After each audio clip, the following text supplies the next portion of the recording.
morning, jammers, and welcome to the Jams and Cocktails live podcast. Another episode, believe it or not. Here we are. I feel like I do this quite a bit now in the mornings, and now I'm here doing it at nighttime all the time here broadcasting. But I think we're somewhere around 122 episodes now here for the podcast.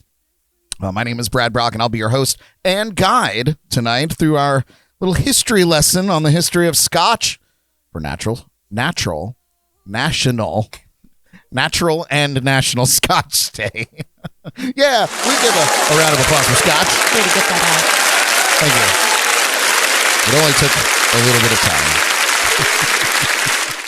time. We'll also have some Scotch-themed shenanigans tonight, as well as our headlines from the Jordy Files, Ellys, relaxing bad bitch Bible study, as opposed to the last one that we had. And, of course, our shameless plugs. Joining me here in the legendary JNC Lounge tonight is the famed Destruction Crew, Miss Jordan Taylor.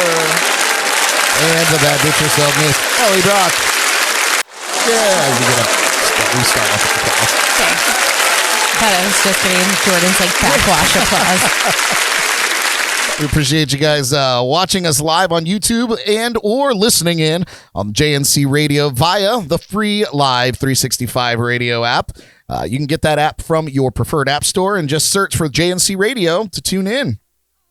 Wherever you're catching the show, please subscribe to our channel and add us to your favorites.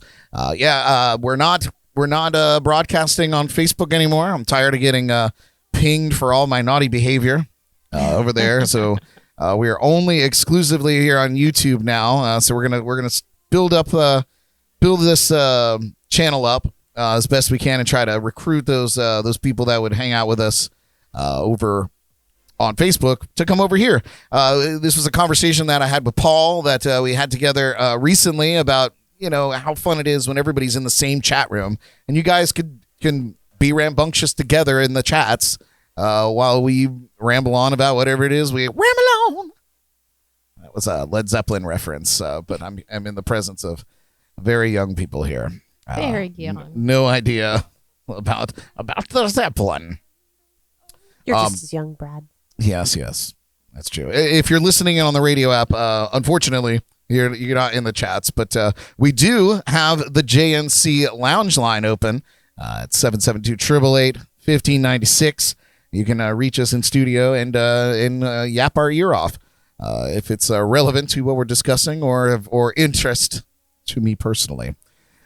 You guys, naturally, our cocktail of the week is a good Scotch. So let's see the best way to enjoy our star beverage.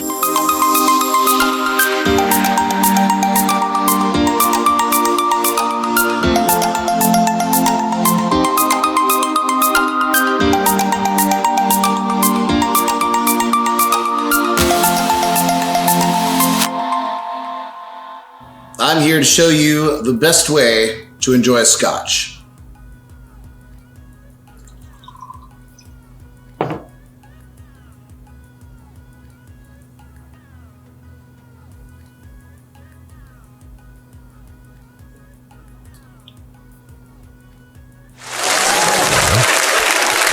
Thank you very much.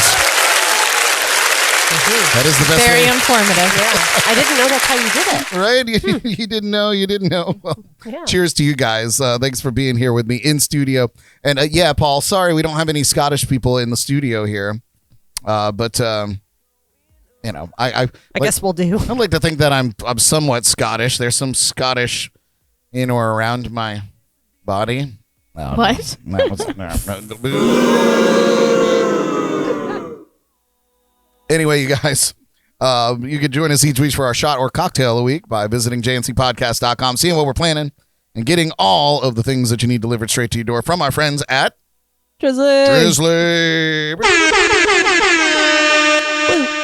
All right, so we're gonna start the show today with just a little Scotch history overview. We're going back almost 500 years of history for Scotch. And it is a whiskey, but it's a particular whiskey only made in certain areas in Scotland. So we're going to. I'm going to go ahead and give you this overview. Woo! I never thought I'd have to say this out loud, but Ushka Bay, or the Water of Life, or Scotch Whisky, whatever you call Scotland's national drink, and whichever Scotch you discover, you know that it is a product of quality crafted in Scotland with a unique heritage stretching back more than 500 years. The story of Scotch begins as early as the 15th century. The earliest documented record of distilling in Scotland occurred in 1494. And the tax records of the day, which was called the Exchequer Rolls, an entry lists 8 bowls of malt to Friar John, no joke, Friar John Core, wherewith to make aqua vitae, which is the water of life, which is Scotch whiskey, and the other word. Now, Friar John was in luck. This was enough malted barley to produce almost 1,500 bottles of the potent spirit, which would be refined and improved in the years ahead. The increasing popularity of Scotch attracted the attention of the Scottish Parliament, looking to profit from the fledgling industry. Of course, taxman got to get days. The first taxes on Scotch were introduced in 1644, which led to an increase in illicit whiskey distilling across Scotland. Is this starting to sound familiar to some? I think so. Smuggling became standard practice for the next 150 years. The excisemen, or gougers as they were known, and the illicit distillers became a game of cat and mouse, with canny Scots coming up with increasingly ingenious ways of shielding the spirit from taxation. Because taxation is theft. After my own heart. Even usually honest members of the clergy would hide Scotch under the pulpit, and the illicit spirits was even transported by coffin to avoid the taxman. Love it. What will they think of next? Well, I'm going to tell you. By the 1820s, as many as 14,000 illicit stills were being confiscated every year, and more than half the whiskey consumed in Scotland was being enjoyed without the taxman taking his cut. One of the most well-known tax collectors of the 18th century was Robert Burns, Scotland's bard. He trained as an exciseman before turning his attention to writing some of Scotland's most beloved poetry. Wonderful. In 1785, Burns wrote Scotch Drink, an ode to whiskey and the nature of happiness, of community, cooperation, warmth, and a friendly welcome. And his points went to the true spirit of Scotch. The continued flouting of the law eventually prompted the Duke of Gordon, whose extensive lands, some of the finest illicit whiskey in Scotland was being produced, to propose the House of Lords that the government should make it profitable to produce whiskey legally. In 1823, the Excise Act was passed, which sanctioned the distilling of whiskey in return for a license fee of only £10 and a set payment per gallon of proof spirit. And this is where the relationship began, to do this legally. Smuggling died out almost completely over the next decade. And this is true also in the marijuana industry right now. The minute that you make it legal and you start generating revenue off of it in a legal way and it's regulated, all the illegal stuff goes away. A great many of the present-day distilleries stand on sites used by the smugglers over 2 centuries ago. Until now, the spirit, illicit or otherwise, had been malt whiskey. But in 1831, Mr. Coffee, I'm going to say, Mr. Coffee invented the patent still, which enabled a continuous process of distillation to take place. This led to the production of grain whiskey, a different, less intense spirit than malt whiskey. The lighter flavored grain whiskey, when blended with more potent and fiery malts, extended the appeal of the Scotch whiskey to a considerably wider market. For sissies and ladies. During the 19th century, titans of the whiskey world like James Buchanan, Tommy Dewar, Johnny Walker, and James Chivas took Scotch out of Scotland for the very first time. Using their entrepreneurial spirit, they took whiskey out to the British Empire and far beyond, creating an enduring love of Scotch from Hong Kong to Hanoi, Sydney to San Francisco, Montreal to Mumbai, Bogota to Berlin, Cape Town to the Cape Verde Islands. The export markets they built are the foundation stone of Scotch whiskey's success today. Now, a spot of luck also helped global expansion. In the 1880s, the Philozera beetle. The what? This weird little beetle. It devastated French vineyards.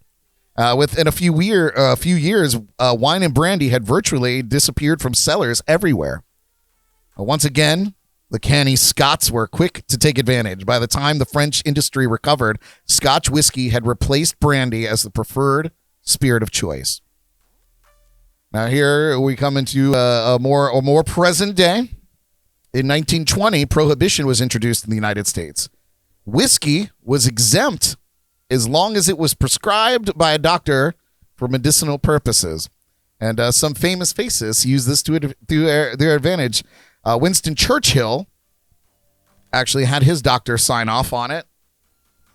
And so he could enjoy it. I guess he had a pretty serious accident.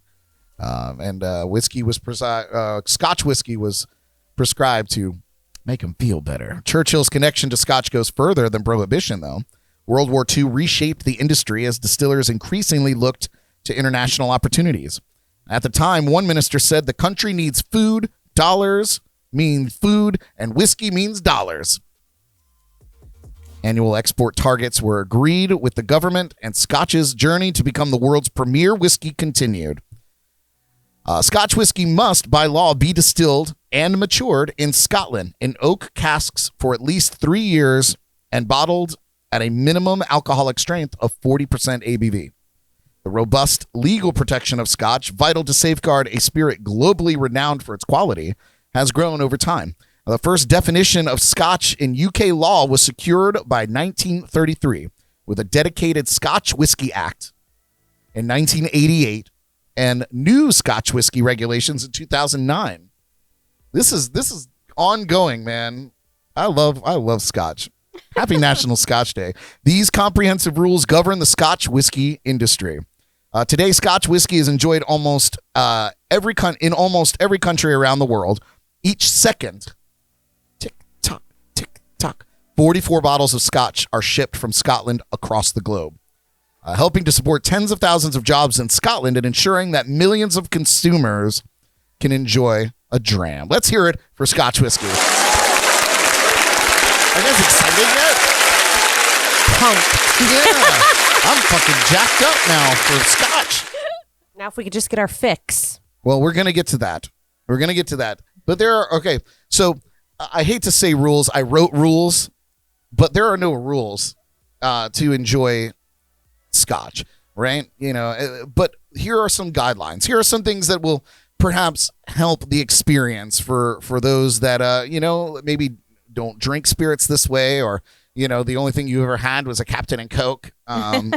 So, not that that's bad, but first and foremost, and as a Scotch drinker, this is kind of important because, if you're not thinking about this, you'll never know what you're missing. So distinguish the single malts from the blends.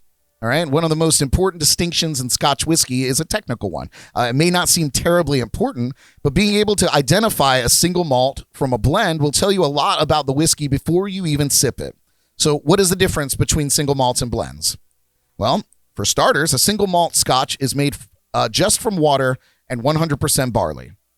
Although it comes from a single distillery, it can contain whiskeys from different barrels and even different batches. A single malt from Bruichladdich Distillery, therefore, may have whiskeys from different barrels, but it will only contain whiskey distilled there at that distillery. A blended malt Scotch whiskey is made from 2 or more single malt whiskeys. Makes sense, right? A blend. And they may have been produced at different distilleries. I said that. Many distilleries sell their whiskey for use in blends. Few independent bottlers identify which distilleries produce the whiskeys made in their blends, preferring instead to only name the general geographical area, right? Now, second, with that being said, give blends a chance. You have some Scotch snobs that are like, oh, single malt, don't muddy up my Scotch whiskey. I think that's what they sound like. But give blends a chance. Although single malts are arguably more prestigious than blends, their price tag certainly advertises it. There are some tasty blends out there, sometimes even nicer than single malts. Overall, you'll probably squeeze more quality out of single malts, but they're more expensive than blends and not always better. Usually, distilleries will combine whiskeys together in a blend to add a more robust flavor profile. You could actually get a more interesting taste if you go with a blend rather than a single malt. Third, and this one's kind of important, and I kind of, because I'm cheap, looking for sponsors out there, you guys. Because I'm cheap, I didn't really splurge for any of the older scotches. We kind of stayed in the 12-year range, which is good, you know. But as a rule of thumb, you should go for old Scotch whiskeys that have been aging for a while. Scotch whiskey ages for at least 3 years in oak barrels. Sometimes those oak barrels have been previously used to age sherry or bourbon. The provenance of the oak itself often varies. Some distilleries use American oak casks, while others prefer European oak. The process of allowing the whiskey to age in oak barrels, sometimes over decades, often produces a finer whiskey. A wise man once said, "Never commit Scotch pedophilia." What is that? Too young, you know.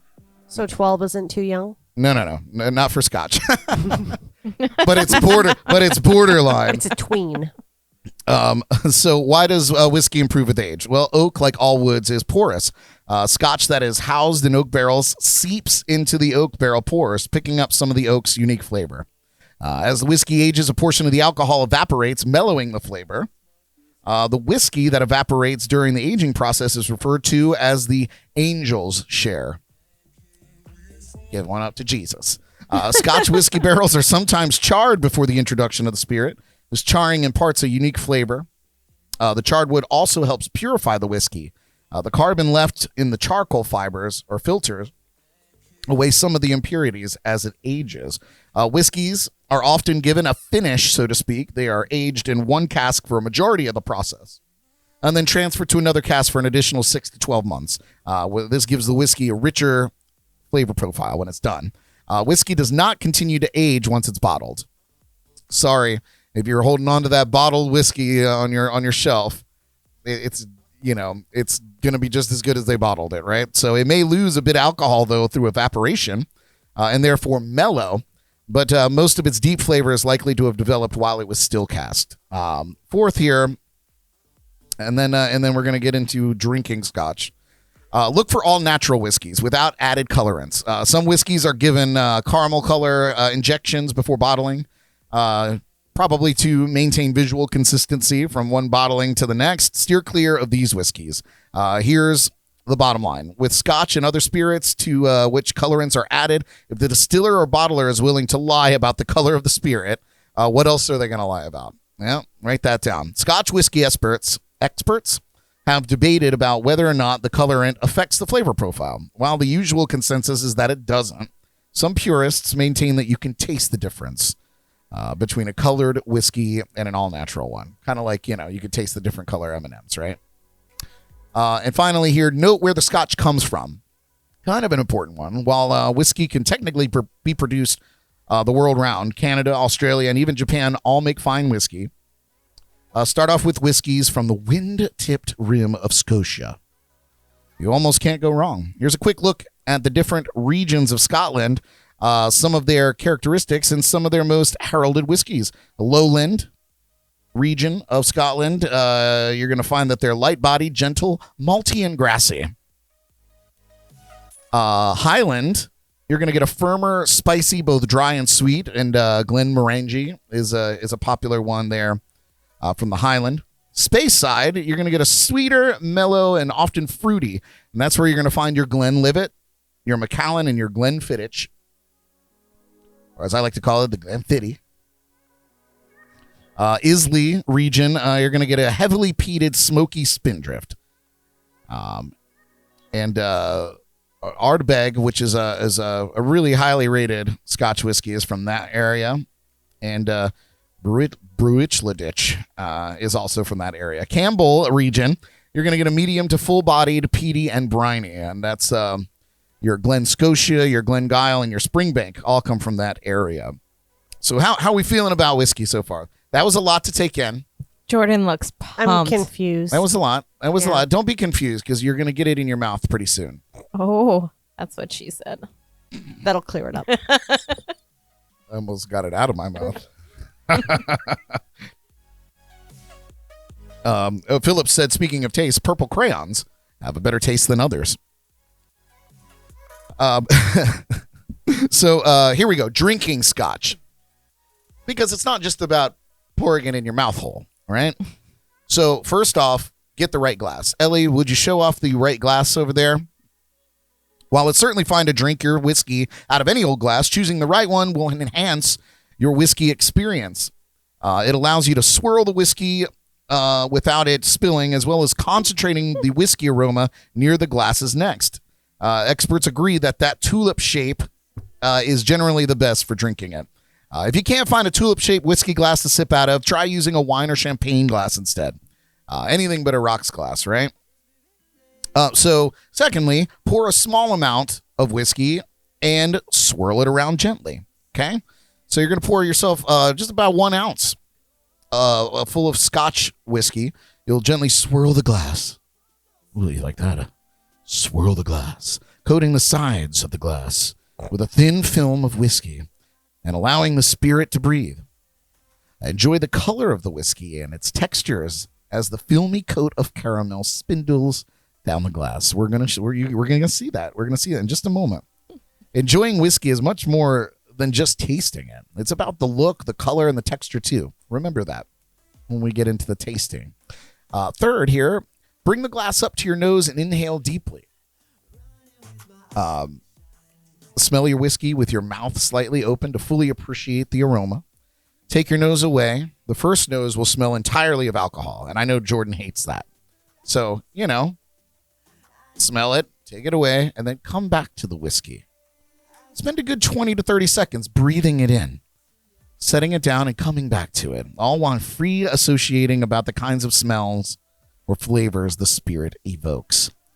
When nosing, which is what this process is called, pay attention to the following kinds of smells. Smokiness. This includes peatiness, as malted barley is often thrown over a peat fire in order to smoke it. Saltiness. Can you taste the briny spindrift of Islay whiskeys? Many Scotch whiskeys have a distinctly maritime smell. Living on the ocean. Fruitiness. Can you pick out dried currants, apricot, or cherry from your whiskey? Sweetness. Many Scotch whiskeys rely on caramel, toffee, vanilla. What about Millie? Vanilla or honey tones. And then woodiness, of course. Since oak is such an integral companion in the aging process, wood smell is often headily present in Scotch, sometimes interacts with the smell of the sweetness. And then finally, take a tiny sip. Bring in enough Scotch so that it coats your entire tongue, but not so much that your taste buds are overwhelmed with the flavor of alcohol. All right? Paying attention? Because Jordan, I'm concerned about you. Sounds difficult. Just enough to coat the tongue, right? Swirl the Scotch around in your mouth a little bit and try to develop a good mouthfeel, which is what this process is called. Nosing and mouthfeel. How does the whiskey taste? What does it taste like? These are questions to ask yourself. Your first sip may be overwhelmed with the taste of alcohol, but try to delve deeper into the different notes and tones of flavor. All right? Taking notes over there? Used to? Good. Savor the finish. This is important. This is my favorite part of Scotch drinking. Savor the finish. Swallow the whiskey and open your mouth slightly to help taste the lingering afterglow of the whiskey. What flavors, if any, develop after the whiskey has been swallowed? This is referred to as the finish. Nosing, mouthfeel, finish. In elegant whiskeys, the finish will be distinct from the mouthfeel and will add another layer of pleasant complexity to your tasting experience. You can also use this finish to figure out if you need to add water or not. Now, to some, this is a cardinal sin. To others, they are sure that adding water to the whiskey will actually unlock some of the flavor. Add a small amount of water to your whiskey. Now, many whiskey aficionados like to add water to their whiskey, enough to dilute the alcohol volume to about 30%. This is usually less than 1 teaspoon. Some whiskeys will take more water, others will take less. As with most things delicate, it's better to add too little than too much. Here's a tip for determining how much water to add to your whiskey. Add a couple of drops at a time until the stinging or burning sensation in your nose you get from smelling the alcohol disappears. Why add water to your whiskey? Well, that's what an alcoholic would say. Water dilutes the whiskey. At stronger alcohol contents, the alcohol in the whiskey can mask some of the more unpleasant flavors or aromas. When you take that heady alcohol smell and taste away, the true spirit of the whiskey starts to shine through. So try covering the whiskey with a cap of some sort. Try a clean coaster, for example, and let it mellow for 10 to 30 minutes. My God, that's a lot of time. This will give the whiskey enough time to interact with the water, producing a better drinking experience. Just a couple side notes here before we get into the tasting itself, which I know we're all very excited about. Try to drink your whiskey within a year of opening the bottle. As soon as you expose your precious whiskey to O2, the spirits start losing its character. Oxygen starts converting the alcohol into vinegar. So drink responsibly, but don't sip so slowly that your cargo turns into an undrinkable battery acid. You can keep unopened whiskey around for a really long time, almost indefinitely, as long as you keep it cool and out of direct sunlight. Try to refrain from adding ice. Of course, if you like your whiskey cold and super diluted, go for it. I do. Most whiskey drinkers consider ice to be passé. Cool temperatures tend to mask certain flavors, and over-diluted whiskey is more water than whiskey anyway, right? So if you really want your whiskey cold, try using whiskey rocks instead. They can be put in the refrigerator or freezer. If they're manufactured properly, they don't leave an aftertaste. They're the little silver metal things that you freeze, right? So they don't melt. And that's the extra notes. Are we ready to taste? Woo! Yay! Do we get to put water in it? We will, during the process, we'll do that. So we're gonna go through the process that I just mentioned first, and then we'll dilute it a little bit. How about that? Sounds good. All right, so let's get. So we have to sip twice. Yes, yes. So it. here we go. So we have four different whiskeys over there. What's the best camera to see them? Maybe Ellys there. We have Johnny Walker Black, Chivas Regal, Dewar's, and GLENLIVET. Now the three of them are blended scotches, and the GLENLIVET is a single malt. So we're gonna get a little bit of the flavors here, right? So let's start with the Johnny Walker Black, shall we? My mouth is watering for the whiskey. Ours too. I know that's a lie. Jordan, you took a lot of convincing to get Jordan to do this. Like 30 seconds of saying, this is what we're doing tonight. Yeah, so Ellie's pouring that Don't for let us. me down. Philip said, I thought drinking responsibly meant not to spill it. And that is also accurate. Philip. Don't spill it either. We're leaving that up to Ellie. you. I'm Glad she's pouring. spilt a little bit. Oh, God. Oh, can't believe it. These bottles are awful to pour out of, to be fair. That's true. They're babies. Okay, so before we hear it, we have our little snifter glasses here, our little tulip-shaped glasses. So we're gonna swirl it around. I see the caramel. You see the caramel? You see how it lingers on the glass? It coats it. Caramel. Beautiful, right? Just gorgeous. Now, let me pull up a website here. This is what the flavors that we're going to be looking for. Oh, I can smell them already. So the smell that we're going to smell, we're looking for a bold scent of fruits with a touch of sweet vanilla. You smell that? Mm-hmm. Now remember, you smell like you're going to smell a lot of the alcohol, but you're going to take your nose away and you're going to come back. Yeah? I smell vanilla. Yeah, it's in there, right? And the taste that we're looking for is going to be a creamy toffee sweet fruit and spice roll over the tongue. So, what are we going to do? What are we going to do? Yeah, we're going to do it. So we're going to taste it. Just a tiny sip, just enough to coat your tongue. Swirl it around. Cheers. Johnny Walker Black.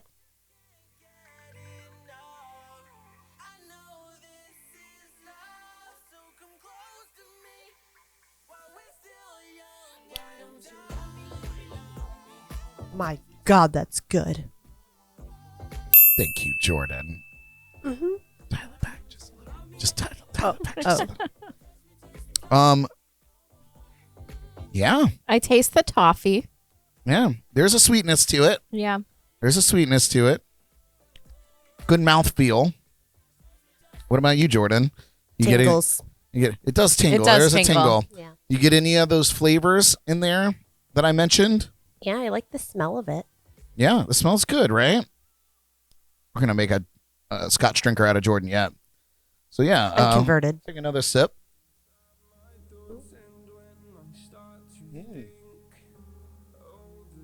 I can smell the vanilla now. On the finish, we're looking for a warming, smoky finish is what they're advertising. And I get that. Mm-hmm. That second Oh, taste. I just got it. That second taste. Very smoky. There's a little Yeah. bit more of that toffee, that sweet toffee over the tongue. I mean, No, there's definitely a smoky aftertaste. Yep, that was that's- interesting. that's the finish. I just finished That's in the my finish mouth. line. Good job. Congrats. Listen, guys, Johnny Glad we're Walker on is YouTube. a classic Scotch. It's available everywhere you go, any bar you go into. If you're looking for a Scotch that is good and nice, that's the one here. So yeah, the thing about filling these up is we have to finish them. Yeah, I was just looking down and thinking that, like, do we have a pour bucket? Yeah, we should get a pour bucket maybe. Okay.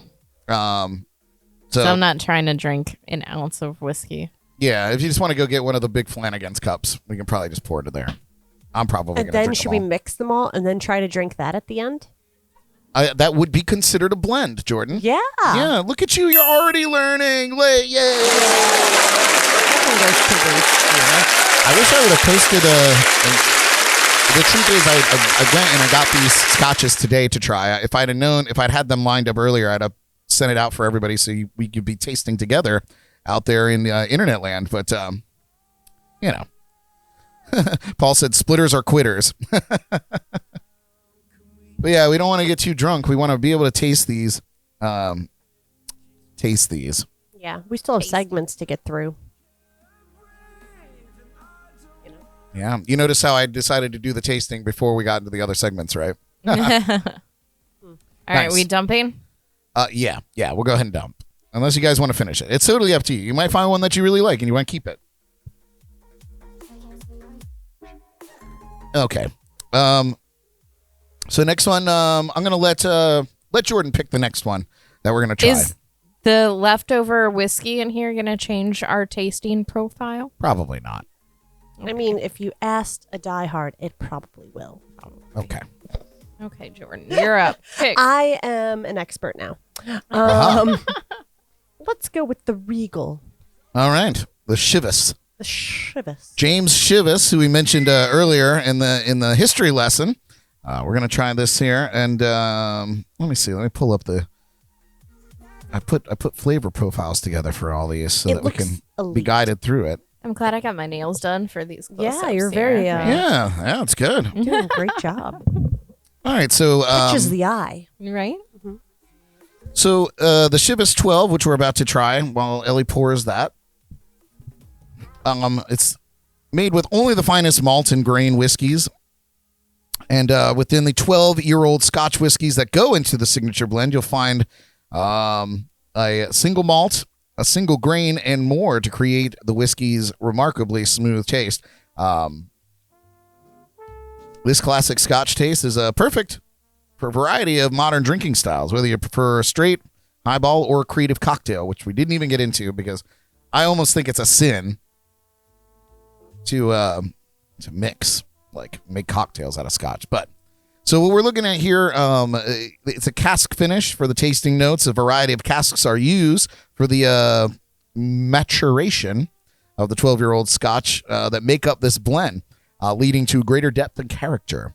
So on the nose, we're looking for an aromatic infusion of wild herbs, heather, honey. I thought it said leather. I was like, weird. Heather, honey, and orchard fruits. Oh. So we're going to swirl it around. Isn't that lovely? Beautiful. You seeing this? Beautiful. Just gorgeous. That's gorgeous. Okay. So we're going to bring it up to our nose. We're going to take... That's nice. That's nice. That's better than the Walker. Very on the, delicate. Yeah, it's lighter. I feel like it's less alcohol. Maybe my nose is all burnt up from it already, but it's definitely a sweeter smell. Much sweeter. Yep. So that's probably the honey. We're looking for wild herbs, heather, and orchard fruits. What do you think Heather smells like? I've never smelled her. I have. Oh. Wonderful. You're so funny. She smells like whiskey. Yeah, Yeah, like this. just like this. So on the palate, we're going to be expecting a round and creamy with a full, rich taste of honey, ripe pears alongside vanilla, hazelnut, and butterscotch notes. I like all of those things. This is promising. This is my whiskey. All right, so you're going to take a little sip, Scotch. coat your tongue, get the mouth feel after we've done the nosing.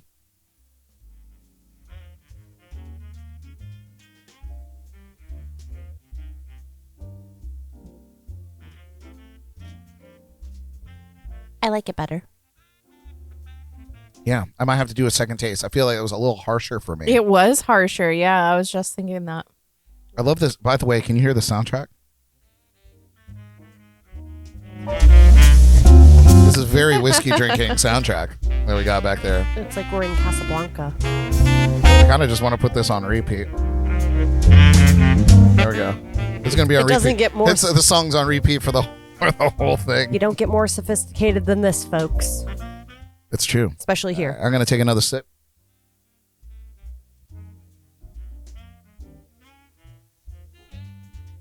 Second sip was better.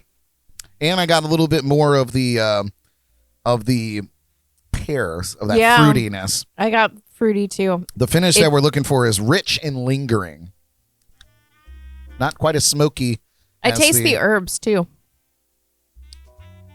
Gotta get the herb.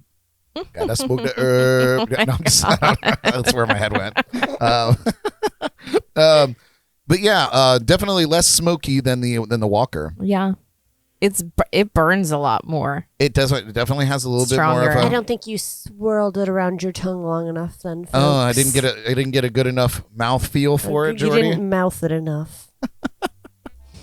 All right, I will mouth it a little bit more on the next go around. Throat it less, mouth it more. Oh, God. Okay, I think I'm drunk already. brilliant. Oh, feisty JT coming out. Yeah, JT in the house. All right.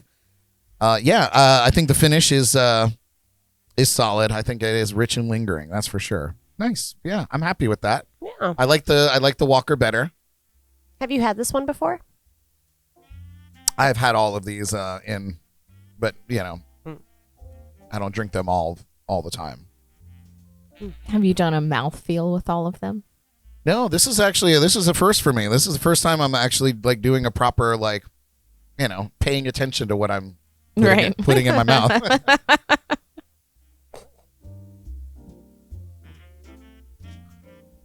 That's nice though. I like that. All right, I'm gonna hand my glass back over to Ellie. Nothing to pour out of that one. Whoops. I'm doing smaller shots too. Yeah, no, that's good. That was better. Yeah. We'll let you, Ellie, choose the next one. I guess it's Dewar's then, because I want to save the single malt for the end. So we'll. Do you think you want to pick Dewar's? No, I definitely wasn't. I was gonna go straight for the gold. Straight for the gold. Yeah. So Dewar's is, I would say, probably the Scotch that I drink most regularly. Anytime you see me drinking Scotch, it's usually Dewar's. Let me pull up the flavor profile for that. God, I love the internet. So the flavor notes that we're looking for here, you're going to get citrus, pear, and honey. Really a common theme, it appears.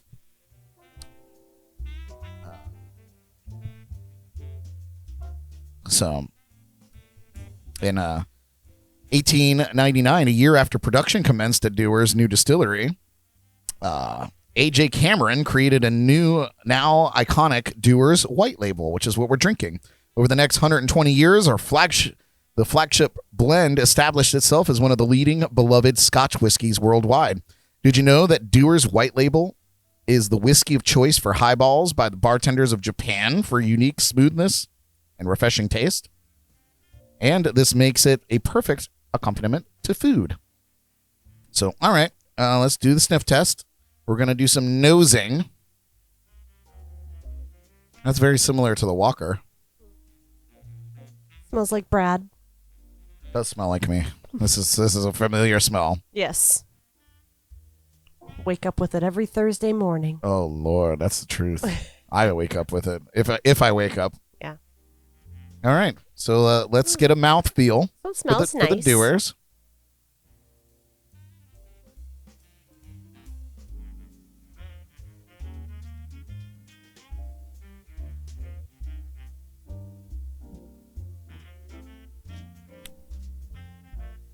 Mm-hmm. There's definitely less of a sweetness than the last two for me. This definitely has more of a like a oaky flavor. Yeah. On the finish. Definitely more of a like this grew up in a barrel somewhere. But it's like the flavor I like because I like rums that taste like barrels, that old funky leather shoe taste, as I like to call it. Yeah, this is a... Yeah, it's got that smoky. Yeah, oaky. I don't normally drink this neat. I probably wouldn't because I think it needs a little TLC. I would probably put ice in this. I do put ice in this, but... Now, what is the club soda supposed to do? Don't a lot of people do like a little bit of club soda in their scotch? Yeah, I like it. So it would essentially be the same as adding water. But bubbly. But bubbly. You know, so it makes it a cocktail versus... just drinking liquor, I feel like that sounds lovely. It is lovely. Yeah. It's a drink of choice for me. I like bubbles. What can I say? I like bubbles. I like bubbles. That was nice. Dewar's, you guys, is just a solid scotch. I could drink it all day. And it's good. I might even do a second sip Holy after shit. I smell it. I'm gonna cleanse my palate with this brewski. If you're just joining us, it is National Scotch Day, and we're doing a Scotch tasting. Because after all, this is jams and cocktails, and we're cocktailing it up tonight. We got one left in our tasting here, but that doesn't end our Scotch-themed shenanigans for the evening. We got tons of games and stuff, fun stuff to play with you all out there tuning in live in YouTube or on the Live 365 app on JNC Radio. If you don't want to see my ugly mug, I can't say that about the girls. I would encourage you guys to come to YouTube and see these beautiful ladies. But if you don't want to see my ugly mug, I get it. You can listen, or if you're driving, we don't want you to be distracted. So you can listen on the app and get the full experience as well. All right, I'm going to hand this back to Ellie. And so as I mentioned, the difference between obviously a blend and a single malt is, a single malt is made from the same factory. Right? It's all the same from the same place. Whereas the blends can be from other companies and blend it together to make your unique profile. So let's get that GLENLIVET poured. GLENLIVET 12 is what we're drinking as our single malt. And it's my favorite scotch. I don't drink it all the time because it's not super expensive, but it's, if you're going to drink it all the time, it's a little pricey. So I usually get a bottle and I'll crack it open when I've had a good day or something has gone well outside of the well things that normally happen. Whatever that may be. But single malts, you're going to find that it's a more subdued flavoring. It's not so wild and loaded with different blends. So you're going to find a more consistent taste here. So, all right, we got it here. We're going to swirl it around. So would you say it's more difficult to find a single as opposed to a blend? They make more blends? Or is it about the same? I would say it's similar. Or do each company, like, does Doers make, like... I don't think they do. I think they only all of work in them? blends. But yeah, I would say that you're going to spend more money on a single malt. Because maybe there's brands. If you're talking about brands, then yes, there's probably a similar amount. But the quantity that they're producing is going to be different. Or less, if that makes sense, because you're only producing one. You know, a blend is multiple whiskeys coming together to make one. All right, so there's more. When it's a single malt, it's all one. So That's it. Yeah, that's it. Yeah, I see. I'm gonna nose this a little bit. What are its scents are we looking for? Let me look it up because I don't know. I didn't save this one for whatever reason. I think maybe I was unsure if I was gonna get Glenlivet or something else. Where's my mouse?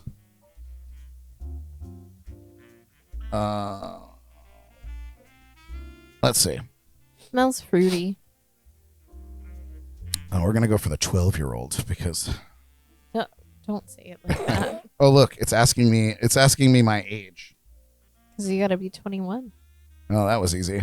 So on the nose, Good thing you're honest. On the nose, it's gonna be fruity and summery, if that's a scent. Summery. Summery. Did I smell that? It's very fruity. Yep. The cask that it's made in is European and American oak.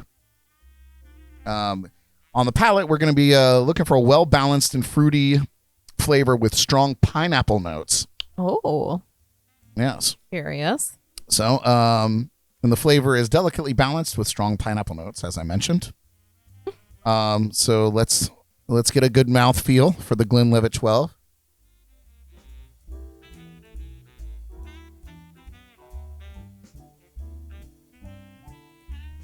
Oh.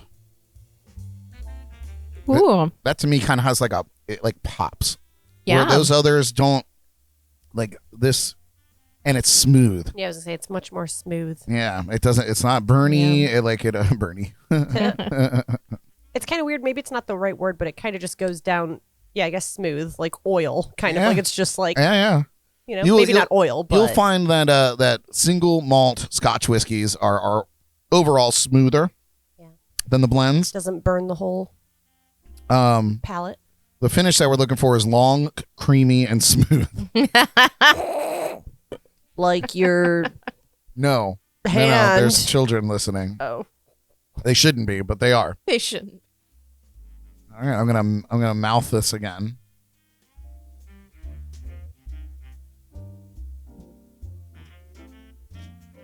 Is it smooth, creamy, and long?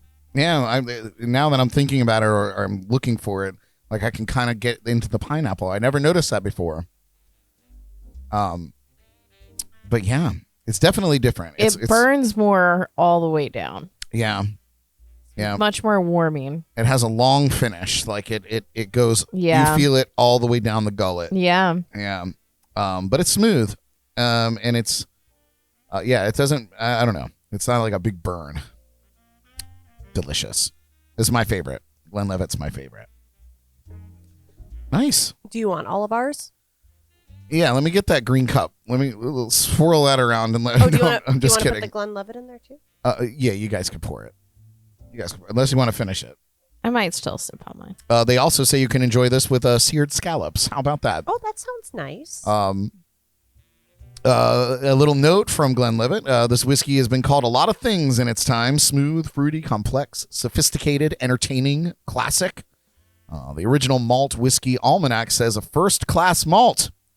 One of the most popular malts in the world, deservedly so. Representing the Glenlivet signature style, this classic malt is first matured in traditional oak before spending time in American oak casks, which impart notes of vanilla and gives the whiskey its distinctive smoothness. The mineral-rich water that comes from Josie's well helps form the flavors during mashing and fermentation, whilst the specific height and width of the copper stills add a delicate yet complex character. keep a bottle on hand for every occasion, and I do. And that's been our Scotch tasting. What do you think? Yay. That was fun. I have a question. I have an answer, hopefully. Hopefully. Now, you know how you can cook with wine? Uh-huh. Can you cook with Scotch? What would you make with Scotch? I don't think you do that. That's I don't You don't think you could like soak something in it or like? I don't know if you would do that. Yeah, I don't know. I mean, hey. I mean, you had me at the want to scallop give it the things. old. I was thinking like put some in a pan and fry those bad boys right up. You might be able to do it like they do with like rum cake. Oh, make it into a baked. Make it a whiskey cake. Oh, Ringo, Whiskey a, bread. a whiskey cake. if you're listening, we want a GLENLIVET birthday cake for Brad. No, please, God, no. I don't think. I mean, like a rum cake. The rum is sweet, and I think it would add to sweetness. I don't know. Maybe with seafood Has it been or something. done though? I don't know. I don't know. Okay. Again, I don't think you should mix Scotch with anything, but there you go. Besides water. Besides a little water, which we didn't do, but it seems like we have to go through a lot again just for that. But Yeah. It's time to get your thinking caps on for a delicious round of Name That Tune.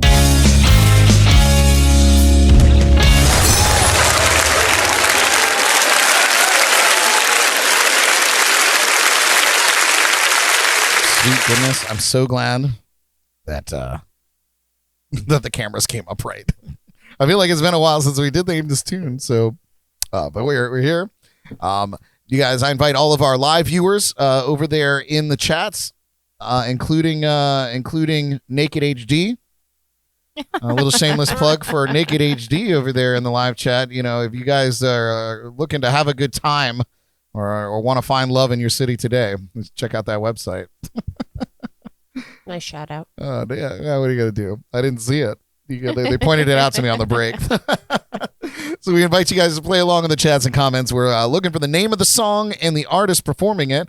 Tonight's category is Scotch on the Rocks, and it's a good one. It took me a little bit of time to find these songs, but I think that they're going to be relatively easy for you guys to do. So are we ready to play?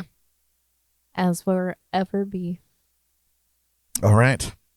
Here we go. First clue here in Scotch on the Rocks. Name that tune. And I've been drinking bourbon whiskey, Scotch and gin.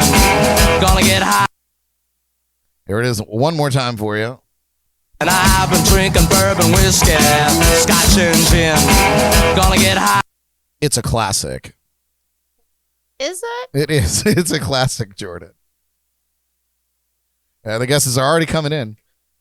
You guys, I found an option over on YouTube too that I can actually lower the latency. So hopefully you guys are getting us in a more real time situation with a less latency than normal.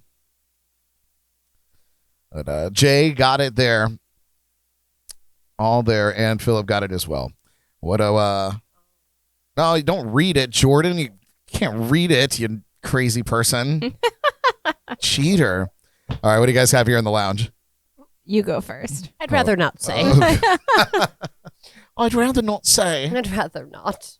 That's who I meant, but I said the guy who sings "Bad to the Bone," and I thought the name was Tommy Two-Tone. You were right. It is the guy that sings "Bad to the Bone," God but it's damn it. not Tommy Two-Tone. What'd you have, Ellie? One bourbon, one whiskey, one beer. You're so close. That's pretty good. I guess it should be Scotch, huh? Yep. When you said it out loud, it clicked, and I was like, oh no. It is one bourbon, one Scotch, one beer, George. And I've been drinking bourbon whiskey, Scotch and gin. Gonna get high. Nice. Good job out there, you guys. Are we ready for the next clue? Why not? Here it comes. Scotch and soda, mud in your eye. Wow. Now, the truth be told, we must have had this one on Name That Tune at some point because I found the file in the Name That Tune folder. So here it is once again. Scotch and soda, mud in your eye. All right. The girls look completely flabbergasted. But they're writing diligently. We're waiting on anybody out there in the chats. They want to give it the old college try. Wow, Jay nailed it. Winner. Scotch and dinner. What do you guys have here? Big old question mark. Oh, that's not right. What did you have, Jordan? I said, like, when you go to New York and you get the shirt, I Heart New York, I Heart Scotch by Frankie Valli. That was a diligent try. If you tried to sell that to somebody, they'd probably be like, yeah, no, I, of course it's Frankie Valli. Obviously. It is Scotch and Soda by the Kingston Trio. Scotch and soda, mud in your eye. Butt in your eye? Mud. Oh. Mud in your eye. It's a very old song. What does mud in your eye mean? You know, you get a little mud in your eye. I don't know, guys. I wasn't even born. My mother wasn't even born. Father might have been born. Anyway, all right. We'll jump into the 21st century here with this one. Oh, thank God. Here's the next clue. Little sketch on the racks and I'm fine. I'll never get these. Here I it is. know this one. Here it is once again. Little sketch on the racks and I'm fine. No, Ellie's shaking her head. Jordan is confident. Jordan is confident on this one. Oh, I'm all in. Oh, all in. All right. I wager none of my points that I have. All zero of your points? Of my no points. All right, Ellie, what do you have? You know what? Yep. It's wrong, but these guys sound just like them. It's so crazy. I at least knew that much. Yeah. Mm-hmm. What do you have, Jordan? It is Tequila by Dan and Shay. It is Tequila by Dan and Shay. Or Dan plus Little sketch on the racks and I'm fine. Fresco Flats impersonators, right? When I drink tequila. Taste tequila? Is that what it is? Taste tequila? Baby, I It's a good still song. need ya. It's a good song. It gives me feels. It's a good one. It'll make you Yeah. cry. Yeah, if it comes on the radio, like I crank it up. I'm not gonna lie. And then he cries. I don't cry, but it's good. A glistening tear. Pretty well written, drunkard song about tying memories to alcohol, and what could go wrong. They have a lot of good songs. They're good. Yeah. Philip said Dan and Shay, and Jay said it's Tequila by Dan and Shay. Good job, guys. Okay. Next clue. You guys probably won't get this. Wow.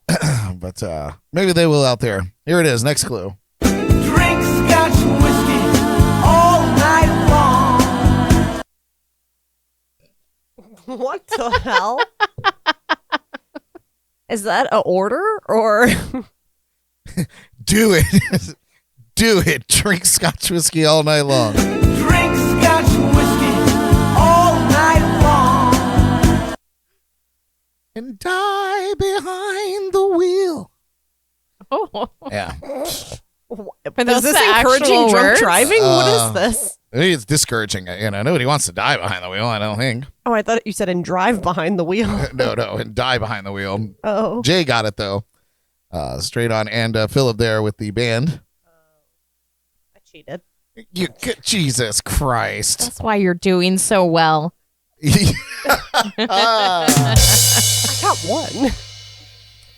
Yeah, it's a great song. You know what's funny, Jay? You're out there watching, man. Thank you so much for tuning in. I hope you're feeling better, pal. Jay was going to try to come and see me when I was playing Oviedo Brewing, but he was sick. He wasn't able to make it out there. But we'll catch up again for sure.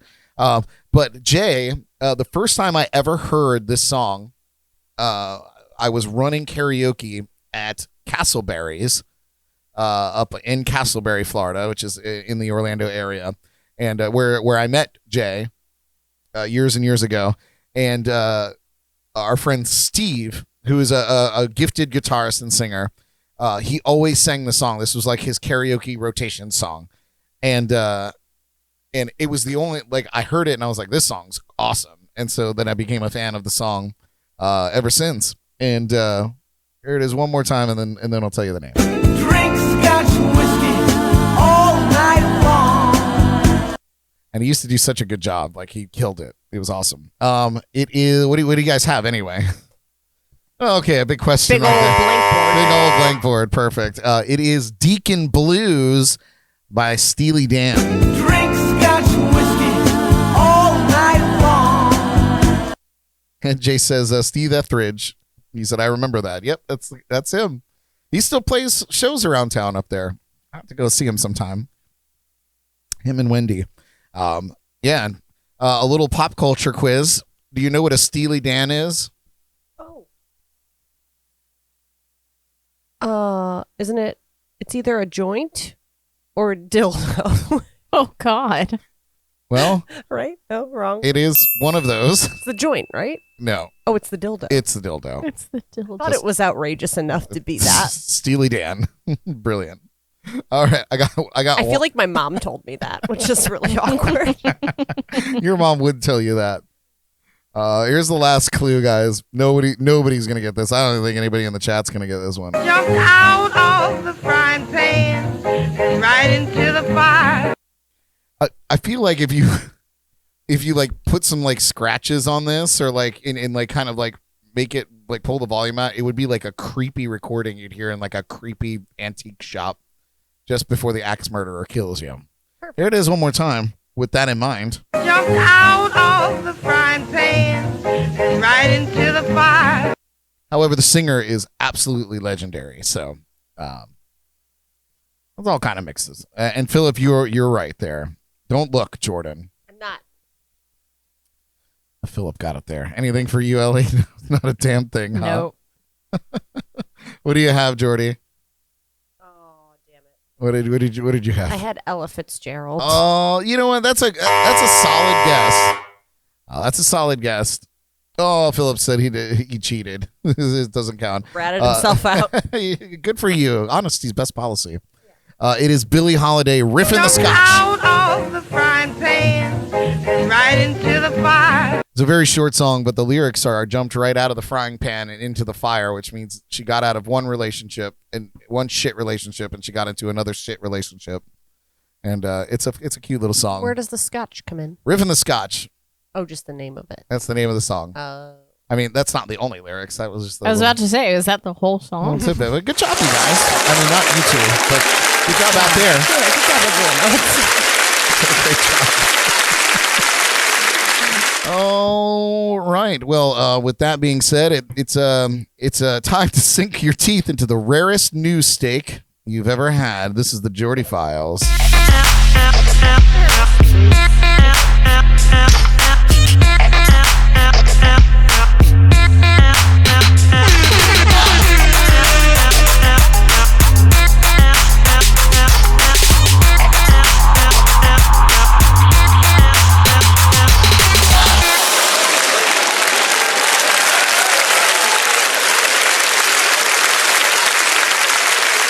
Well, thank you, Brad, for that marvelous introduction. Oh, it's always my pleasure. I've been compared to a steak often. You are a fine piece of meat, if I don't say so myself. Oh, God. Well, welcome to the Jordy Files, everyone. I'm Jordan Taylor, and I am joined here tonight by the Brox, the Ellie, and the Brad. Hello. Hello. Thank you for joining me. And tonight you will be hearing about what the latest now is with B. Spears. We are also going to get into who now is the latest with allegations against them. Seems like it's always someone. Always someone. Always. Which Hollywood hunk got into an accident, and also a little Scotch knowledge, of course, since today is National Scotch Day. Whoop, whoop. Yes. But first, let's get warmed up, as usual, with our birthdays. Nice. So today is July 27th. It's a Wednesday. It is 9:18 p.m. And it is Game of Thrones heartthrob Nikolai Coster-Waldau, a.k.a. Good enough for us. Yeah. Brad briefed me before the show. A.k.a. Jaime Lannister. Some of you might know him as. And he is celebrating his 51st birthday today.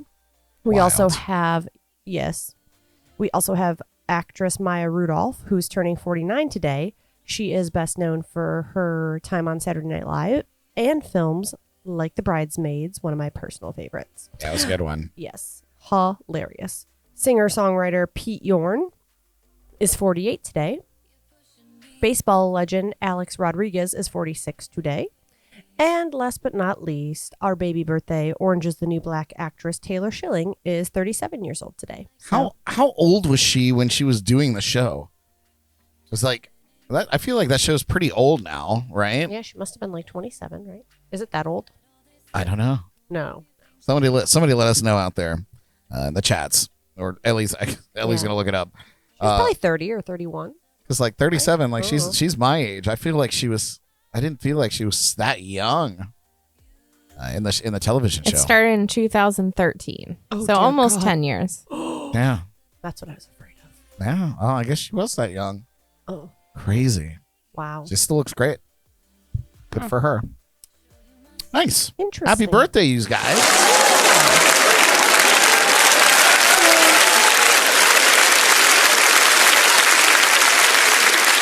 And then also, Nick Cannon welcomed his 8th baby with model. Sweet Jiminy Crickets. Yes. And he wants to have, I think I saw like 10 or 11 or something is the ultimate end game goal or something. So we can have like a small baseball league or something. Right? Yeah. And somebody to mow his grass forever. Yes. I mean, everyone could like not move and mow the grass because there'd be so many of them on their little I guess. California lawn, you Yeah, know, for and they real. would all just have to hold the lawnmower in place. Anyway, yes, with model Bree Ticey, we'll go with. And of course, another interesting name has been given. It was a boy, and his name is Legendary, of course. So, Oh, legendary, of course. yes, of course, just Legendary. Oh, Yeah, just of Legendary, of course. So, congrats to them.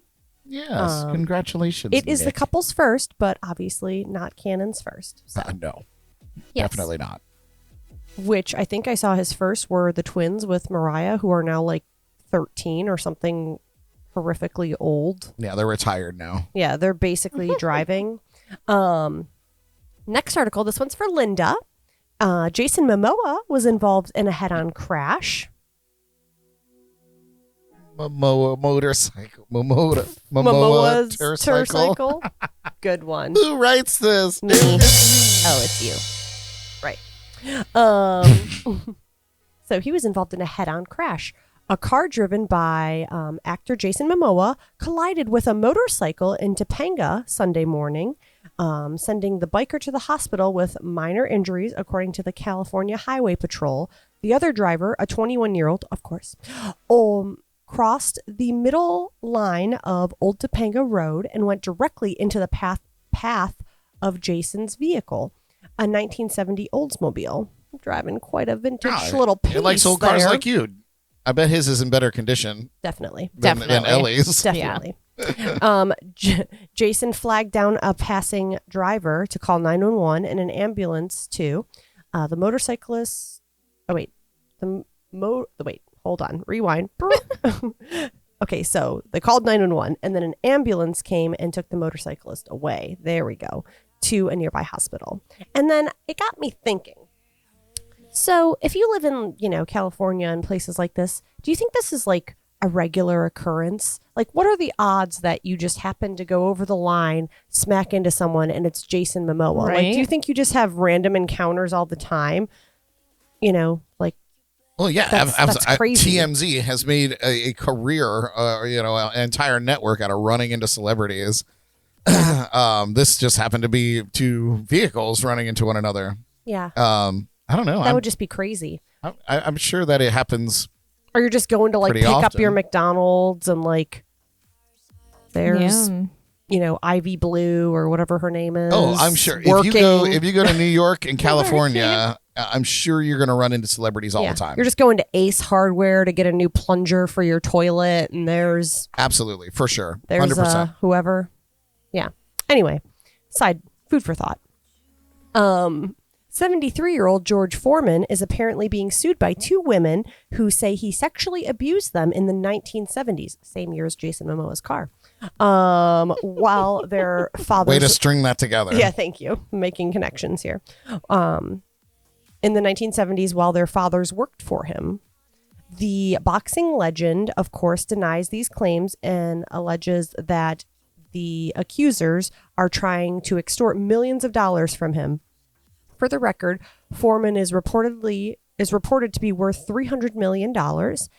So That's that grill money. Yeah. That's not that boxing money. No. That's George Foreman grill money. Oh my God, I think I read in the article too. It said he retired from boxing in like 1987 or something crazy. Maybe it wasn't that long ago. I think it was. How old is he now? I don't know. 73. Oh yeah, 73. Oh, wow. Duh, I just said that. It's okay. I got you. Thank I you. wasn't listening.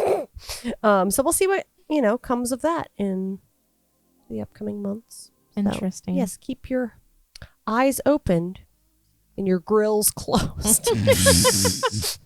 Nice. Sorry, that was funny. Okay.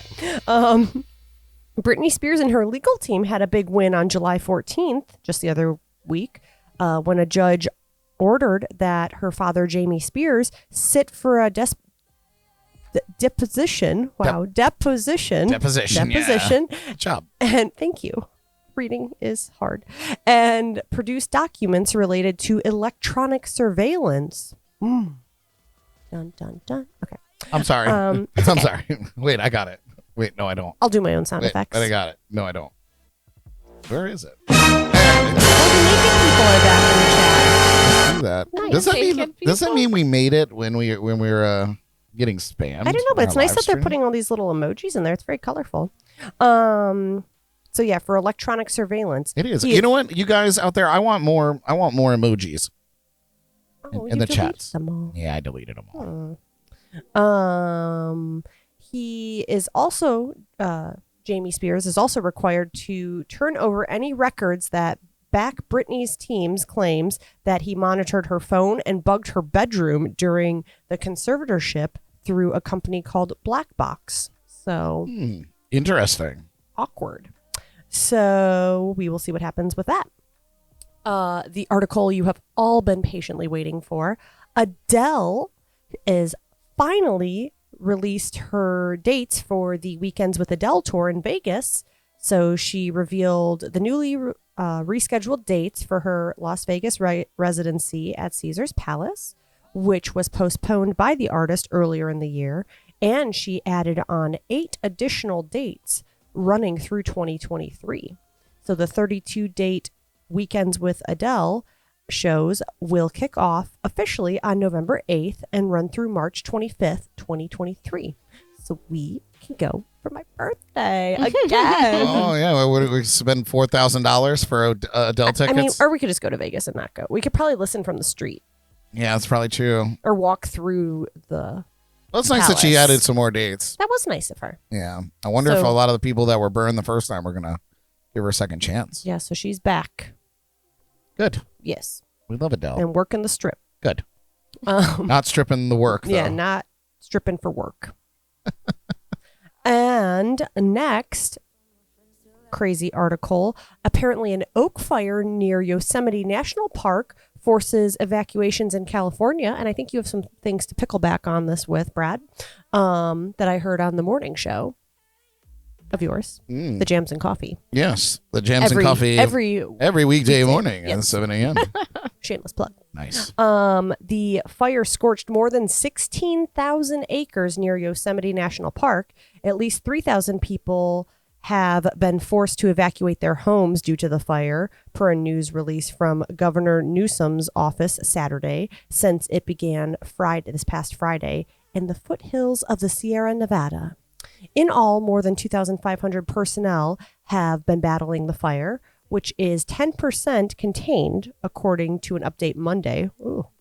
That's not very much. Yep, from CAL FIRE. They said that 10% contained, not good. The team is utilizing more than a dozen helicopters, 281 fire engines, very precise, and 46 water tenders. So hopefully they can get that shit on lock and get these people back to their homes. Can I get an amen up in here? Amen. Amen. Thank you. And last but not least, talking about our national day. When you drink scotch every day, this is what happens to your body. It is said that drinking scotch dick. Wow. Wow. This is what happens, folks. So if you want to look like that, keep drinking the Scotchy Scotch Oh Scotch. my God. That's good. That's good. You know what's so great? When I edited this photo, it's a full body, and I'm wearing gym shorts with that outfit for the photo shoot. Wow, way to time yourself out. Yeah, I was like, oh. I was like, well, I guess I was just business on the top and party on the bottom. I love when you come 50%. That's what she said. Anyway, give us the health benefits of Scotchy Scotch. God. So it is. When you drink Scotch every day, this is what happens. But also, this could happen to you. It is said that drinking Scotch in moderation might help your immune system. If you are feeling under the weather, a glass of Scotch might alleviate symptoms such as sore throat and congestion. I How about can't that? imagine that at all. Yeah, it does not clear up the canals. Also, this article goes on to say that drinking Scotch daily may fight dementia and even cancer. Well, that Try it explains out. that explains a lot for old Brad. Yeah, dementia and cancer. It kills everything. It fights dementia and cancer, but murders your liver to death. Hey, sacrifices must be made, okay? You Pick know, your poison here. World's strongest skipping stone. I'm growing it. Yes. And that's what's happening this week. Oh, wait. Oh, my God. I'm sorry. Rewind. Jeez. I forgot to touch on the fire, the California fire thing. Oh. Remember the update? You don't even remember because so early in the morning. Yeah. Did I talk about it this morning? Wow. I heard you putting on my shoes on the couch. Oh. I was talking about the fire? Wasn't it? Isn't that what John Mayer's doing the concert for? No. Oh, okay. Well, this just got awkward. So anyways, and that's what's happening this week. But I thought it was a benefit for... No, but now that you mention it, I guess we should talk about it. Oh, okay, cool. No wonder you were just like... Let me pull it up here. Clearly, I need to actually listen to the app, not like through the Yeah, house. so John Mayer unveiled his 3-date Rise for the River charity concert series to raise funds for those devastated by Montana's historic flooding. Oh. Yeah, so he announced on Tuesday on Montana, Instagram. California. He's going to do 3 big, very small shows in Livingston to support a county greatly impacted by the flooding and the resulting closure of Yellowstone Park. That's also... Which the local economy relies on. But he recruited the likes of Bobby Weir from the Grateful Dead and Dave Chappelle to be part of this 3-day event as headliners. So it's going to be cool. Ticket sales benefit the SWMT Flood Relief Fund, which will assist in the cleanup and rebuilding efforts. Tickets were priced starting at $150, which I think is really reasonable. And the fans snapped them up. There's actually currently a waiting list that you can join on his website. In addition, 2 tickets are up for bid on charity auctions today. Within an hour, the price surged past $6,000 for the pair. So he said, don't be mad if the tickets sell out. Adding those who want to help Montana can do so by texting FLOOD22 to 41444. John has actually lived in Park County, Montana for over a decade. Did you know that? No. Yeah.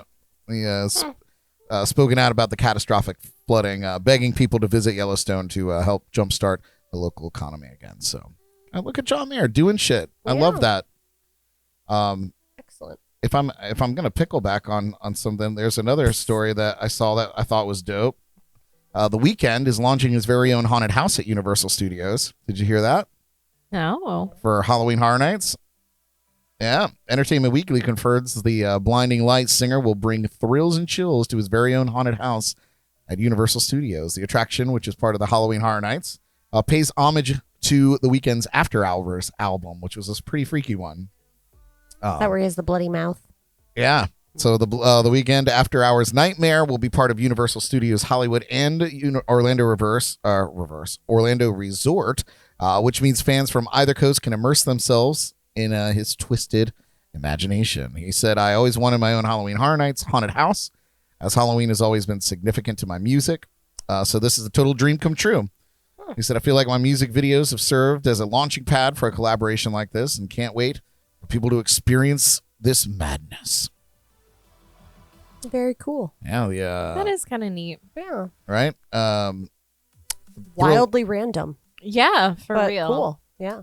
So it's the theme of it is that something goes wrong with a machine meant to suck out the weekend's nightmares, leaving the audience to face all of those things and dark places he went to in creating the album. Thrill seekers will also encounter a horrific toad creature, unlike anything you've ever seen before. So there will also be moments that will make you think you're getting hit in the face with blood. The attraction, of course, opens September 2nd in Orlando and September 8th in Hollywood. So I think we should go. I think we have to go, right? As a crew. Halloween Horror Night. I've never been to Halloween Horror Nights. Really? No.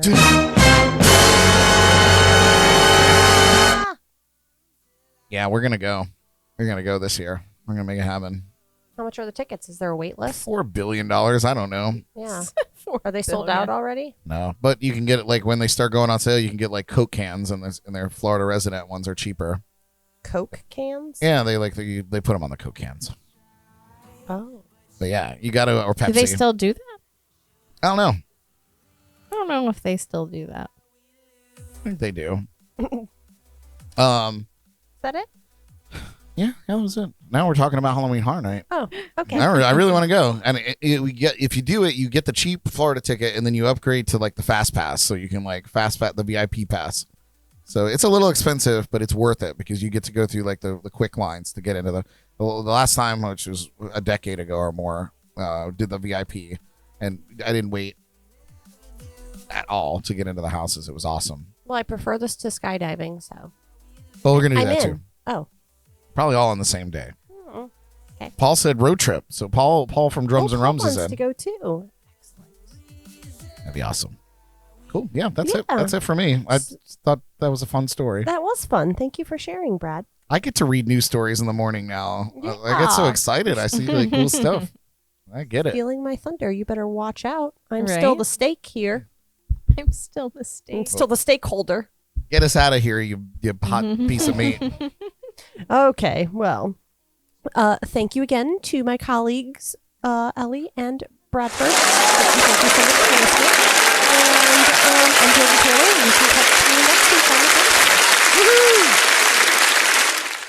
Nice, Jordy. Thank you. I gotta get you. You have to get up early in the morning and sit in on me on the first half of our show, of the morning show one time. Me? Yeah, I would love that. It's lonely here by myself. Yeah, I mean, I always Well, if have. we go to bed I always right have now, Philip, I and I can- always have Paul in the chats to keep me company, and I appreciate you guys. Yeah, if we go to bed right now, there's a chance. So you're saying there's a chance. There's a chance. And it is time to get our relax on. I can't wait to. I love relaxing. I don't do enough of it, I don't think. This is Ellys Bad Bitch Bible Study.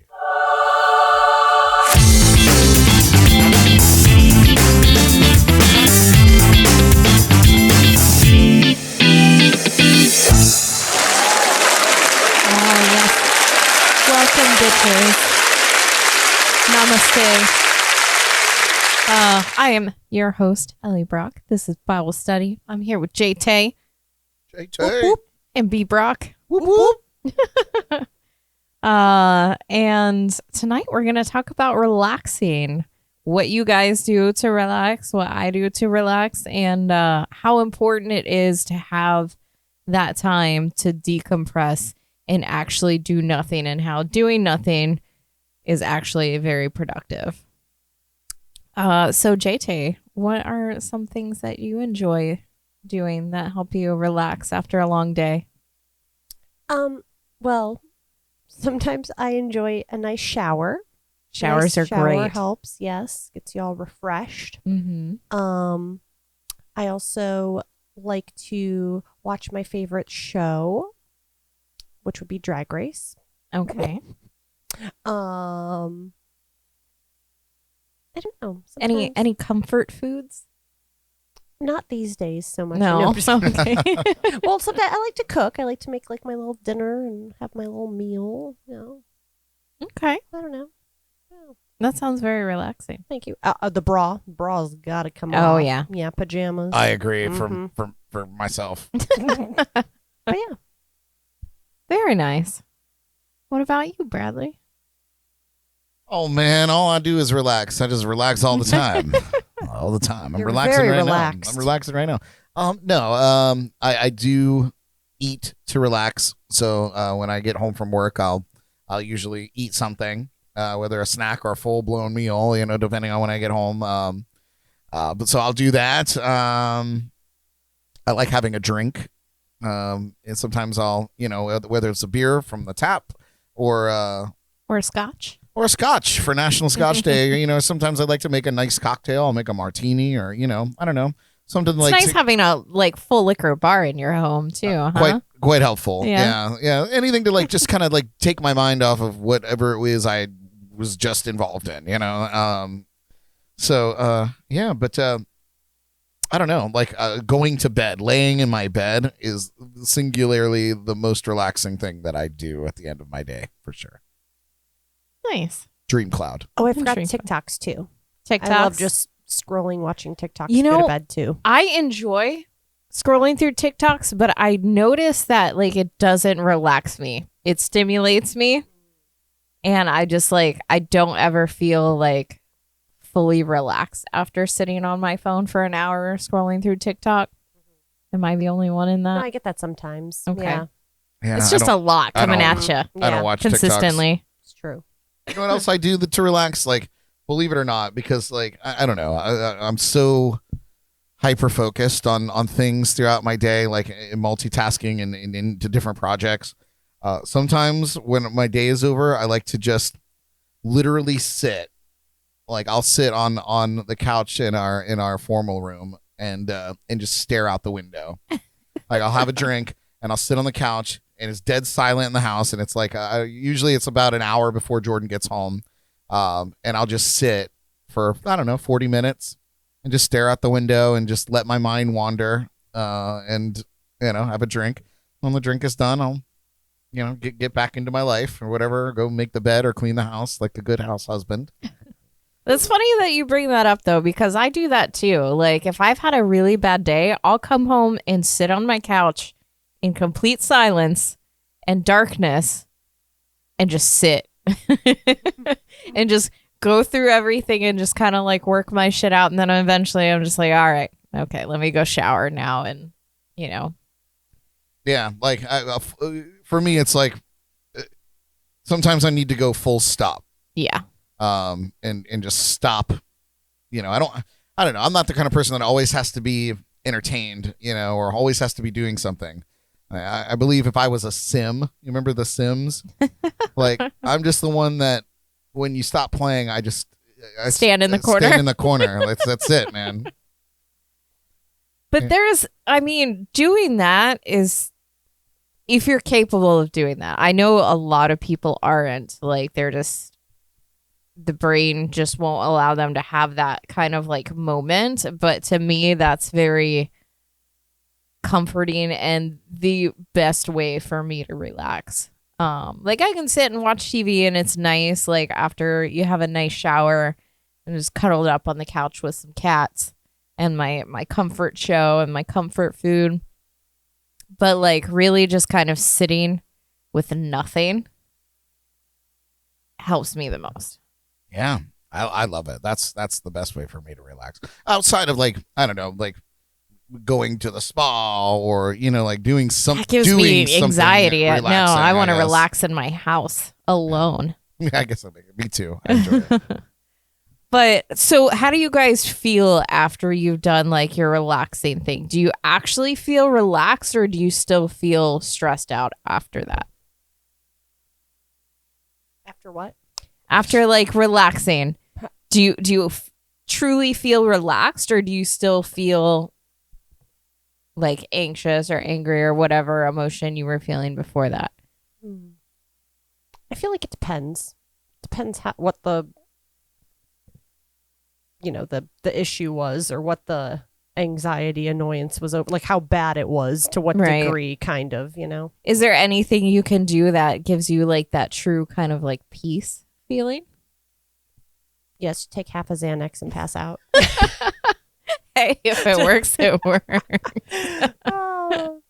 Or venting. I'll usually just like scream at Brad for like 30 minutes or 3 hours. Venting about is it. great. Yeah. I love doing that. And then I feel a little bit better. There you go. Yeah. Okay. Relaxing doesn't always have to be like something chill. Like Yeah. some people will go to the gym and just go fucking hard, and that's relaxing to them. So everyone's technique is different. What about you, Brad? After you do your kind of like routine, do you feel completely relaxed? I don't know. I don't have long periods of feeling relaxed. So like I'm very, I don't know. And this isn't for everybody, but I'm very conscious, if that makes sense. I'm very conscious of myself and my center and my well-being, and like I'm very conscious of my stress levels. So I will consciously push myself to a stress level so that I can get things accomplished, or be motivated to do these things, or be motivated to have to choose somebody out, or like, you know what I mean? So I will consciously amp myself up, but at the same rate, like I don't have any problems regulating that and saying, okay, well, that's complete. And then I can bring myself back to zero. And whether it takes me sitting on the couch now, outside influences, if somebody pissed me off that day or something didn't go right, then I need to, maybe do something. I'm able to consciously decide whether I want to be stressed out. I can consciously, as I was saying, there's outside forces that sometimes, like things aren't going my way, or equipment is breaking, or whatever the case may be. So like that becomes a little bit more difficult. But I try to set myself up for success on a general basis. I try to limit the stress that I can control, so that when I do need that stress, when I do need to induce that stress to get shit done, it's not like already taxing my psyche. So yeah, sometimes for me, just going neutral, like I feel relaxed during that point, but then like, I can very easily flip a switch and get right back into the groove. Like I'm not like, oh God, like vacations to me are the most stressful thing on earth, because I feel like I have to like do things. So like, honestly, the most relaxing thing for me is to just sit and stare into nothing, or read a book. I enjoy that too. I don't get to do that very often anymore, but so it's interesting that you mentioned that going on vacation is stressful for you because you feel like you have to do something. So like one of the hardest things for me to overcome on like how to actually properly relax was that whenever I wasn't doing something, I felt awful because I felt like I had to be doing something. I had to be making the most of my time. When really, sometimes your body and your mind just needs to sit and do fucking nothing, right? So like, do you guys experience that as well? Like when you're sitting there and you're just like, I should be doing something else, but you just like don't have the strength or just don't feel like it. Yep. yeah, Yeah. That guilt. Mm-hmm. Like, what a waste of time. I don't know. Right. And so I totally see where you're going with this, and I want you to take me there. But for me, like like I said, I'm aware and conscious. So when I find myself in that position going, I feel like I should be doing something, like I know that I need to take that time to not do things because it's not necessary, and I need to reserve that energy or replenish that energy for when the time comes that I need to do something.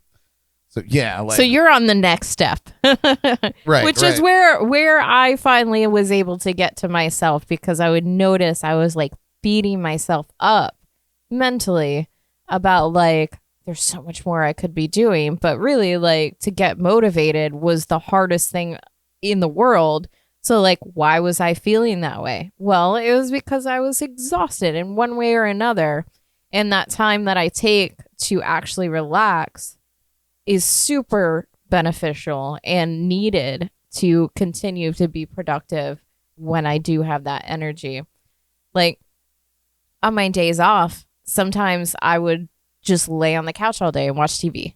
And that was it. And at the end of the day, I would feel absolutely awful because I was like, I literally did fucking nothing. I had to do laundry, like, and I didn't do shit. I literally just laid on the couch and watched TV. But my body needed that. My mind needed that rest day. And that's okay to have because I knew that I was productive for every other day that week. And I was doing everything that I needed to do. So, like, that's great that you're at that point. A lot of people aren't. And it took me a really long time to get to that point where I could truly appreciate and understand that those rest days are needed. And you have to talk yourself out and, like, flip that switch to be like, no, like, this is what I need. This is okay. It's okay to do fucking nothing today. I'm pretty sure Jordan and I had was it last Saturday or the Saturday before? I think it was the last one. Yeah, we just made the conscious decision that we were just gonna be lazy piles all day. I think I didn't have to work that day. Did I have to work that night?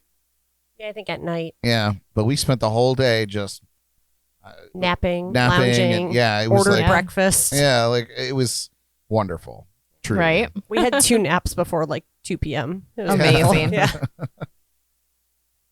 But those days, I mean, like, if you are working a full-time job and, like, whatever else you got going on, if you're giving your all most of the time and then you have one day where you don't feel like doing anything, you should just not do anything that day. There is nothing more important than allowing your body and your mind to rest and have that time for relaxing, decompressing, everything that's going on. And, like, that's how your body heals. That's how your mind heals. And that's how you work through certain things, whatever troubles you're going through. Like, it's so, so important to do nothing sometimes and just relax. Remind me to show you a TikTok Okay. after the show. Okay. Yeah, remind me. Don't forget. Okay. I'll try to remember. But yeah, so for Bible study, take a day, do absolutely fucking nothing and enjoy it. You deserve it. Yeah. Thank you. Great advice. I'm going to take it right now. Excellent. I like that. Yes. And drink some scotch. And drink some scotch. We're running out of time, though, for Scotch, National Scotch Day. Only a couple more hours left if you're watching live. Oh no. I know. We're gonna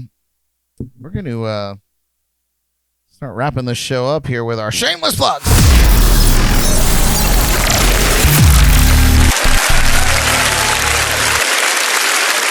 Philip said he'd lay around like an old house cat. Absolutely.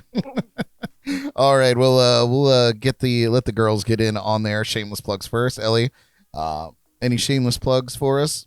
Just in case so. Yeah. So come to Tijuana Flats, one, because we have so many promotions going on right now. Like, you'd be an idiot not to come and eat there because, like, we're basically giving food away at this point. But yeah. Good to know. Yeah. But when you come, we ask if you want to round up your change to help the Just In Queso Foundation. You can donate in the store as much as you want. It's an awesome foundation. We help the community. We help our employees. It's really great. And if you want to check out any information about it, you can go to tijuanaflats.com. I'm sure there's a link on there for Just In Queso.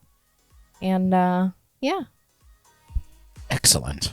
How about you, Jordy? Any shameless plugs from your peanut gallery tonight? Peanut gallery. Yeah.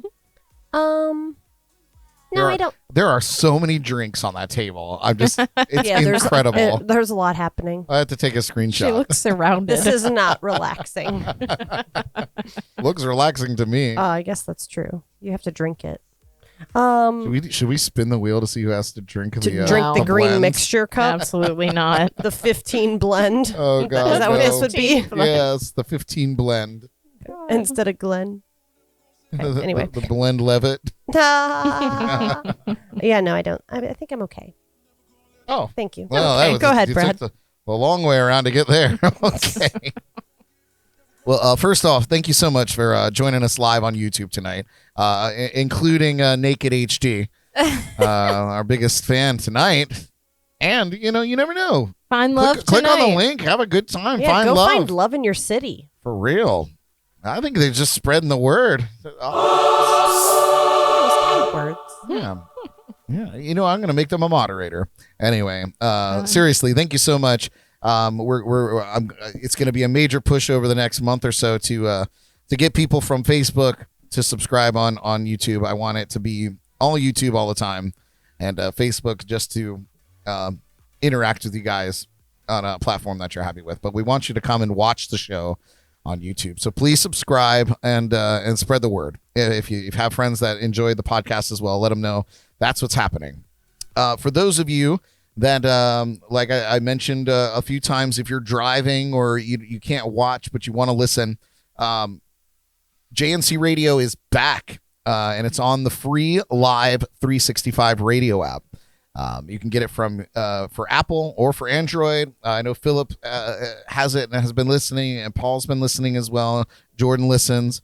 It's a great app. It's super easy. You find JNC Radio, and if that's all you listen to on that app, every time you open the app, it comes up and it says, do you want to play this?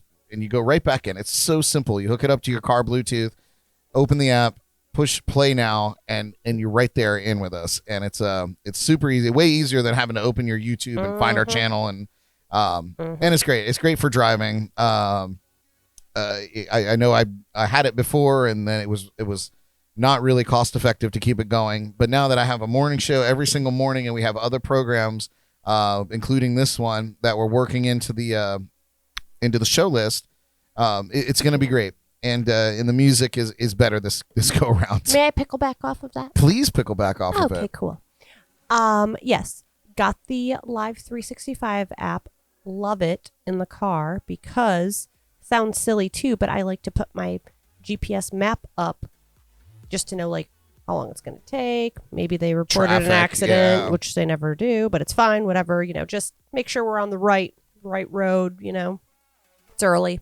And when you're on YouTube, you have to have YouTube open on the screen, otherwise it cuts out. Doesn't you have to be on the screen, so you can't have your GPS or anything else really going or up. So I like that you can like lock the screen, have Live 365 going, have your map up, have other stuff up. So and that's a new feature. Like before, like Spotify, you do it and it shows the songs and everything. But 365 didn't do that before. But now their updated app, it works and just like any of those streaming apps. Before, and the look of it's better.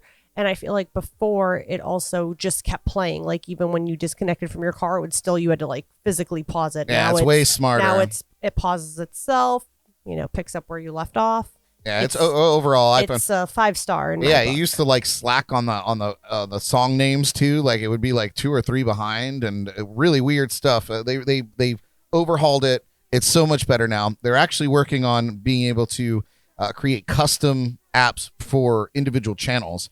So or stations. So if that happens, we may jump on that too. But it's a great app, and not just for us. I mean, I hope all you do is listen to JNC Radio. But there's other great local stations. Pirate Radio for the Treasure Coast is on there. My buddy Drew and his brother Alex have Mashup Reggae, which is a great channel. And you're supporting not only local music, but you're supporting local broadcasters, that are creating radio for you, and I think it's very cool. So we got some other cool things in the chamber for JNC Radio moving forward. I have a better headspace for it this go around. So yeah, please go grab the app. It's free from the App Store or Google Play, and find JNC Radio and mark it as a favorites. And listen to me first thing tomorrow morning, 7 a.m. While you're on your drive to work. It's great. Yeah. Quick shout out to our sponsors and partners at Code Rum. Paul from the Drums and Rums podcast, the Sneaky Tiki in downtown Stewart, Hop Life Brewing in Port St. Lucie, and I'm sure I'm missing some. But please support those who support us and support local when you can. Philip said great music all day too. That's right. Yeah, that was another big thing. Like I have a better headspace on programming music. I've taken more of a personal touch to it versus just letting it do its own thing.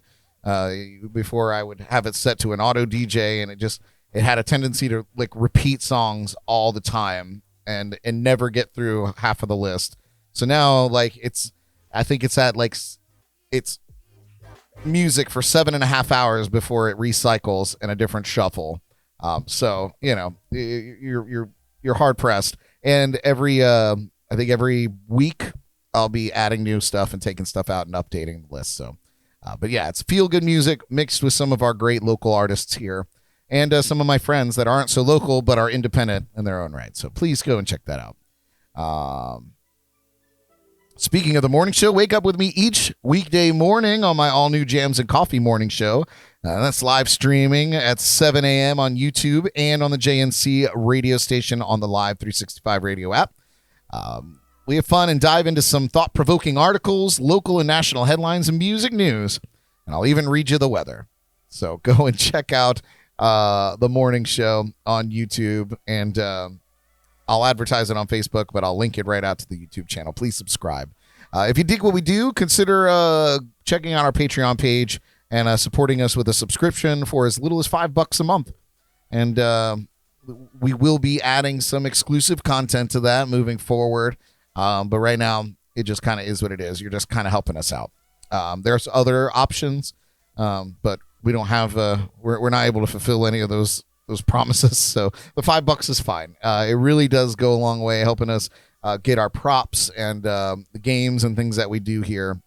So if you like what we do, consider that the Patreon page. And it's in the description of this video, so you can find the link there. I'll be performing this week at Manatee Island in Fort Pierce, Thursday night, 5:30 p.m. And Friday night, I'll be at Chuck's Seafood in Fort Pierce at 6. Saturday night, I'll be at the Island Beach Bar on Hutchinson Island at 6 p.m., hanging out with Jordan and Jordan's little sister behind the bar. Pending all goes according to plan. Yeah. Savannah did say that their air conditioner's fixed. Oh, good. So she'll be working. So, yeah, so she'll I'll be remember there. my phone this time. Yeah, so come and, All my fans and can hang out with me, support Savannah working at her job. She's a great bartender. Jordy will be there, and we'd love to see you out there at the Island Beach Bar on Hutchinson Island. And I'll be rounding out my week with a morning show on Sunday at 9 a.m. at the Stewart Green Market. I'll be hanging out with my friends from the Bug Juice. If you guys get bit up by mosquitoes, you gotta get your hands on their bug repellent. It's amazing. I swear by it. I can't believe it. Like, I never thought I would fall in love with a bug spray, but it like smells nice, and it's the most effective bug spray I've ever used that I didn't feel like was going to kill me with cancer. Honestly, like, you know, because I know what's in it. I know the people that make it. You know, they've explained it to me. It's all natural. And it just works. You know, they use like food grade mineral oil, so it creates a barrier on your skin. So like, not only does it repel them, but if the ones that just, you know, have COVID nose come through and they land on you, they can't get through that oil barrier. And so they're not biting you. It's really great stuff. The Bug Juice, check them out. And, they'll be at the Green Market with me on Sunday. So you can see all of my dates at bradbrock.com, so you can check that out and see where I'm at. And I hope to see you out there. And that does it for my... Oh, that's been Jordan the whole time. It's been my shameless plug.